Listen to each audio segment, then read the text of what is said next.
Good afternoon, everyone. Whoa, I said good afternoon, everyone. Good afternoon.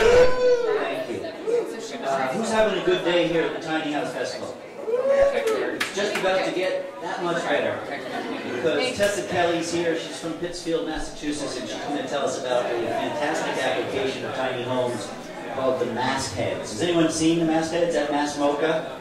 Okay, Tessa, you have a brand new audience to be exposed to your incredible design. Thank you. Hello, everyone. My name is Tessa. I'm an architect. I am from Pittsfield, Massachusetts. I don't know if any of you have ever been there, but when I was becoming an architect, when I was in grad school, we were always designing these, multi-million-dollar theoretical art hubs or transportation centers, and it felt like that's never going to happen in the place where I came from. What could I actually accomplish as a young architect in a city with very few resources?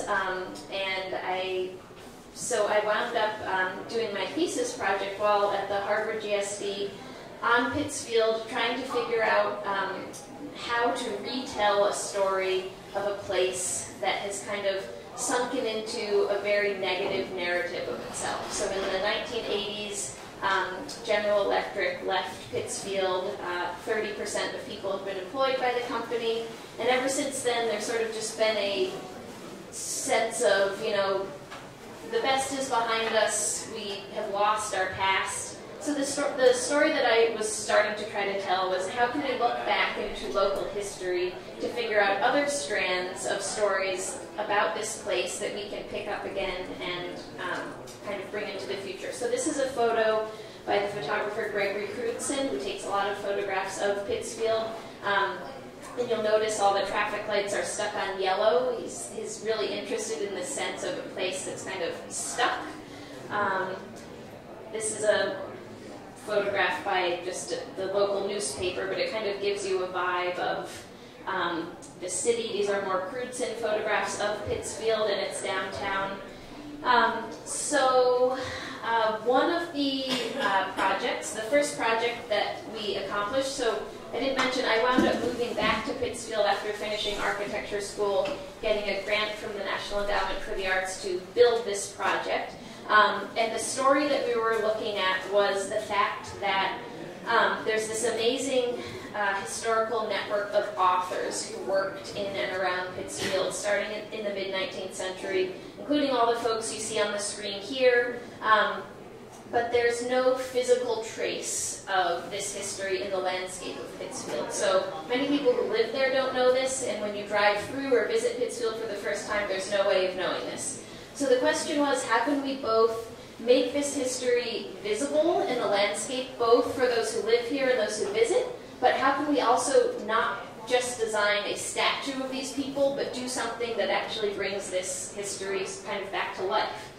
So this is a phase, an extensive fundraising phase that took us about 2 years after getting the NEA grant, which kind of covered figuring out the project but can't be used for construction costs. We had to raise $200,000 to build this project, which, having no fundraising experience whatsoever, felt very daunting, but we figured out how to do it, and I'll talk a little bit about this at the end, but we've now kind of set up a model of practice where we work in the city with very little funding, and we just kind of figure out our own projects and find our own money to do them, which maybe I can share some tips about how that can be done. So here's the architecture project. These on top, you see 5 historic structures where from left to right, Herman Melville, Thoreau, Hawthorne, Longfellow, and Oliver Wendell Holmes were writing when they were in Pittsfield. So the project was about referencing these historic structures in an abstracted way. So we kind of took out the little piece of each structure where the person had been writing and looking out on the Pittsfield landscape and created these small abstract forms, 5 of them in total, which are miniature writing studios that represent these 5 spaces and are then used to house a new writer's residency, which takes place every July in the city of Pittsfield. So here are some photographs of the completed structures. Here they're installed at MoCA. So the studios are on wheels. They're each 8 feet square, and we move them throughout the city. Part of the idea, in year 1, we located them near the actual locations where those 5 structures had been in an effort to kind of bring awareness back to the specific viewpoints that those original writers had on the city of Pittsfield. And then the idea is that moving forward, they can continually be moved as a way of kind of provoking new views on and reflections of the city around us. So here are a couple of installed photographs at Arrowhead, which is the site in Pittsfield where Herman Melville wrote Moby Dick. On the left, you see the Melville studio. On the right, you see the Hawthorne studio. So in addition to, I mentioned that they're designed as fragments of the original structures. In selecting those fragments and figuring out how to interpret them into new architectural components, we also thought a lot about what these 5 miniature forms, what the story of the forms could tell. So you can see on the left, the Melville studio has this kind of long linear skylight on the top. Melville in Moby Dick specifically was really interested in this duality between the safe haven of the harbor and the land versus kind of the wild, exposed nature of the sea. I'll show more images of this coming up, but for the Melville studio, we were trying to kind of create this sense of, we were going to have this skylight completely open air, so the person in there would get rained on if it was raining. We decided not to do that because it wasn't inhabitable. But that studio was really kind of trying to simultaneously explore kind of a cozy interior and then exposure to the outside. And then the Hawthorne studio on the right, Hawthorne was a very reclusive figure, but he talks about how the greatest sin would be if one were to retreat completely from society. So we selected from his home kind of this moment where 2 gables are intersecting, so that on the diagonal you have kind of this split condition within the studio of one side which is very open to the outside, which I'll show you in subsequent images, and one that's very closed in. So this is the Melville studio. The inside, the studios are built of cross-laminated timber, so they all arrived to us flat-packed as a series of 6 to 8 pieces of CLT. We then coated them with marine-grade plywood, which we finished with pine tar, which is what Vikings used to waterproof their ships. This is the Holmes, Oliver Wendell Holmes studio on this side. His homestead originally was a series of kind of 3 gable forms descending in scale. Holmes was, in addition to being a poet, he was also a doctor, and he talked about how people are a series of nested boxes, with the outside being one's relationship to nature and the outside world, the middle box being one's relationship to society, and then the innermost box sort of being the soul or the heart of a person. These are just a few details showing how these forms open to bring in natural light. So there's no glass. The openings, when the studios are closed up, these pivoting windows just turn and then get locked. But when you're inside, you can open them up, and it's sort of like the walls themselves expand. So these are photos of 4 of the studios being inhabited by writers and residents. This is the Thoreau studio, the Longfellow studio, the Holmes studio, and the Hawthorne studio. A couple more photos at MoCA, just of kids playing with these operable windows. So in addition to running the writer's residency, one of the first things we figured out was, one of the first questions we started to ask ourselves was, how can we use this project not just to benefit those who come here to be part of the residency, but also benefit people who live in Pittsfield? So we started a program called Mastheads Fireside, and we used the term fireside because 2 of the writers that we were looking at, Longfellow and Holmes, were members of the group called the Fireside Poets. And that group of writers was all about work that you would read around the hearth or in the homestead or in schools. So we bring through through Mastheads Fireside poets into the Pittsfield Public Schools, and we've started a poetry in schools program. We also do installations up and down North Street, which is the main spine in Pittsfield, where those original Gregory Crutzen photographs were taken.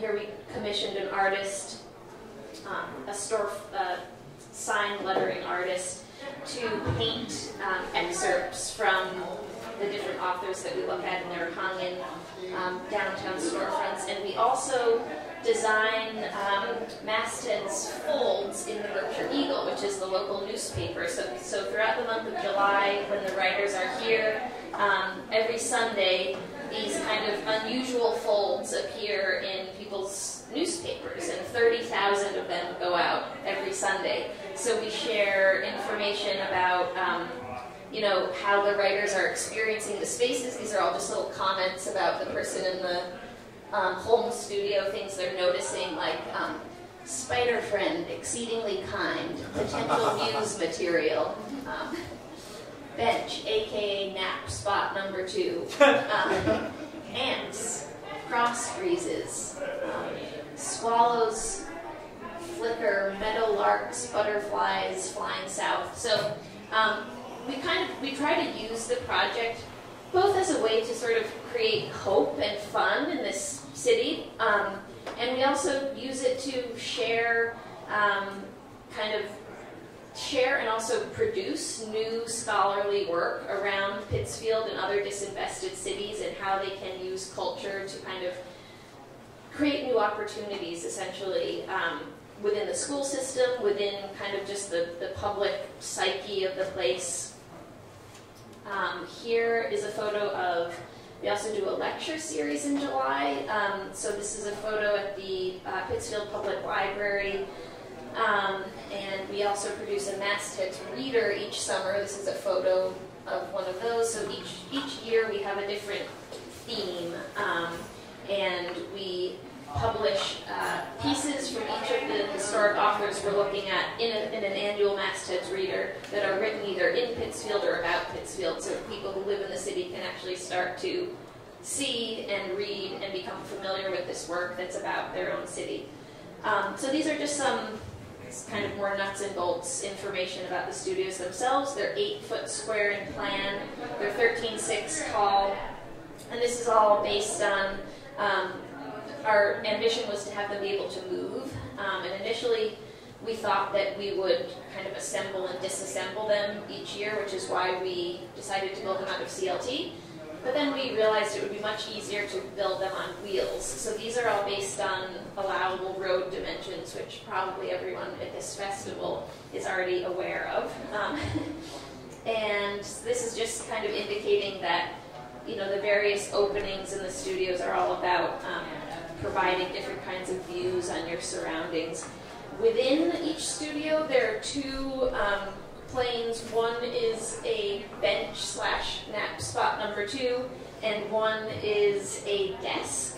And those also just help kind of with the structural integrity of the forms. The windows and doors are both just operable components of the walls themselves, which pivot on a central hinge. These are some photos of the studios coming together. So they are all just built directly on a trailer base, which we use to move them around town. And then once we bring them to their final spot, we wrap the bases with skirt boards so you can't tell that they're on wheels. So this is a couple of the studios going to Hancock Shaker Village. On the left, you'll see it without the skirt boards on, and then you can't quite tell, but this is once they are on. This is pulling into Masmoka. And then just this final image I'll share, I love because this is the remnants of GE's presence in the city. This is Building 100, which is the biggest building in the whole city of Pittsfield, and it's empty, and it's just kind of this looming presence that reminds people on a daily basis of what was. And I love that there's the tiniest structure in Pittsfield and the biggest structure in Pittsfield kind of together in the same photograph.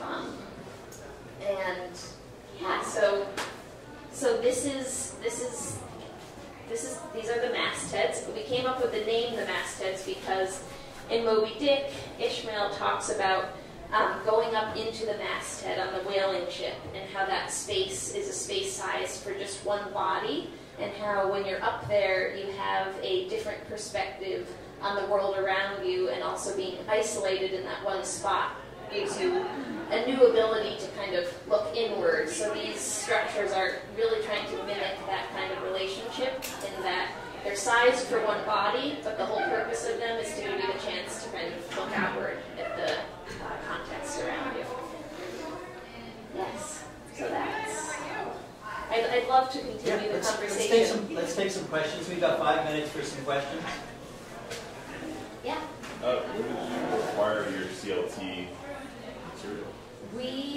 It came from Nordic in Canada, but we used Benson Wood as sort of a middleman. They're in New Hampshire, yeah. So they acted as our structural engineers, and then I think what happened is that Nordic sent them the raw panels, and then Benson Wood actually milled them down to the shapes that we needed, and then sent them to us.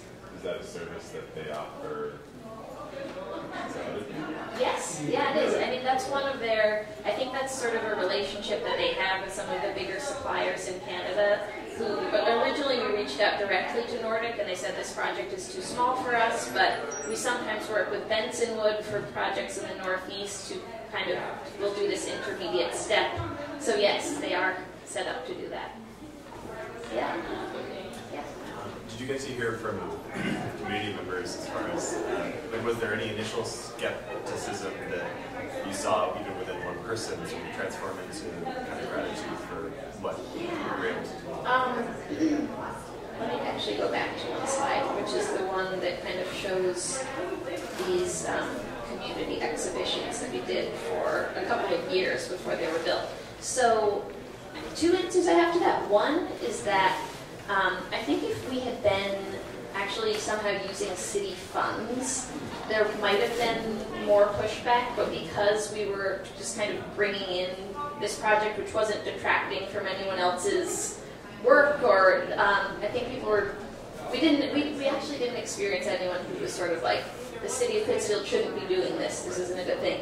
But we did a lot of, we kept the community just very involved over the 2 years that we were developing the project. This incarnation of the project and then this incarnation of the project were just completely different designs.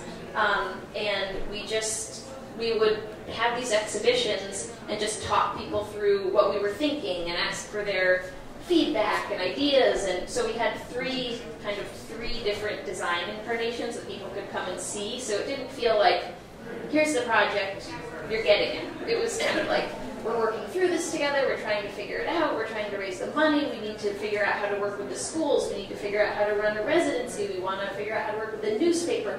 So there were so many opportunities for other people to help or to buy in. And I think because it became so inclusive, it has always kind of had a sense of being a shared project. Yeah. And friends, 2 of the mastheads are here at Yestermar. So if you go down to down at the bottom of the mountain, take a left, about 2 miles on the right is Yestermar. You can go and tour both of the mastheads are down there. They arrived on Friday, and they'll stay here for some time, right? We had to borrow. We have our own truck. We borrowed my grandfather's truck and blew up his truck blew up the radiator on his truck about 2 miles from Yestermar. But it's now getting fixed, and they made it. Yes. 2-part question. Yeah. How many miles have you taken each trailer, or like what's the longest distance you've taken, and how much movement have you seen in the trailer? Movement meaning like settling? Settling, yeah, just between the CLT panels. Yeah. So we had only, I don't know if any of you are familiar with Berkshire County, but mostly they've been within Pittsfield, which is, like 6 miles square. Then they went to Masmoka 2 years ago, which is maybe 20 miles. So their longest journey by far was when they came 2 days ago up here, which was, I don't know, maybe 120 miles, something like that. And so when we get them to site, they came with these, I don't think any images show this, but they came with, so when they land wherever they're going to go, they just sit on their wheels, and then the four corners of the studio have these corner jacks, which we lower. Oh, you can sort of see it here. So they just sit on the wheels, and then the four corner jacks come down, and we level them with these four corner jacks, and we just put, cinder blocks or wood under them. And we have installed them on some kind of inclined spots. We try not to do that, but I think long term, just because it's such a, it's really a huge effort to keep this project running year by year. I just learned within the past month that a healthy nonprofit should be about 50% fundraising and 50% earned income. We're 100% fundraising, and we do that every year, and that's just very time-consuming and difficult. So I think within the next 2 years, they're going to have a more long-term installation at Arrowhead, which is Melville's house. And when we do that, we might explore maybe some helical piers or something a little bit more substantial in terms of connecting to the ground. But for now, we haven't had any problems with the way they sit on the ground or the way they move. Benson Wood just gave you their normal CLT detail? No, we worked with them to kind of create the joints and all of this, and they came with some amazing German bolts. So I know those bolts. Yeah, they come in very nice packaging. Yeah. Thank you very much, Tessa Kelly.